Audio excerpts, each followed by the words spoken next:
नदी पार एक छोटा सा गांव में एक साधु आश्रम बनाकर रहता था। वह आग पर चलने की सिद्धि प्राप्त करने का यत्न कर रहा था। इसलिए प्रतिदिन सुबह से शाम तक तपस्या में लीन रहता। बगल के गांव में रहने वाला एक सब्जी वाला रोज एक साइकिल में सब्जी को लादकर उसे पहुंचा आता। वह साधु केवल सब्जी को घरन करता था। साधु को सब्जी पहुंचाने सब्जी वाला को रोज छोटी सी नदी पार करनी पड़ती थी। लेकिन वह बिना नागा रोज नियत समय पर आश्रम पहुंच जाता था। एक बार उसे किसी काम से दूसरे गांव जाना पड़ा। उसने अपना बेटा को साधु के घर सब्जी पहुंचाने की जिम्मेदारी सौंप दी।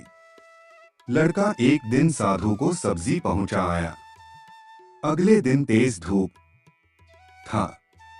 जब वह सब्जी लेकर जाने को हुआ तो उसकी माँ ने उसे ये कहते हुए रोक दिया कि ऐसी तेज धूप में नदी पार करना ठीक नहीं होगा। धूप कम हुआ तब तक शाम हो चुकी थी। वह सब्जी लेकर साधु के आश्रम पहुंचा। उसने देर से आने के लिए साधु से क्षमा मांगा। तब साधु ने उसे लड़के को एक माह मंत्र देकर कहा, इस मंत्र के द्वारा तुम तेज धूप में भी चलकर मेरे पास आ सकते हो। साधु इस मंत्र को कई दिनों से स्वयं आजमाना चाहता था, किंतु उसे मंत्र पर पूरा विश्वास नहीं था। लड़का ने मंत्र लिया और चला गया। उस रात मूसलाधार बारिश हुई और नदी उफान पर आ गई। अगले दिन लड़का की माँ ने उसे फिर जाने से रोका। तब लड़का ने साधु के दिए मंत्र के बारे में उन्हें बताया। उस दिन मंत्र का जाप करते हुए उसने नदी पार कर ली।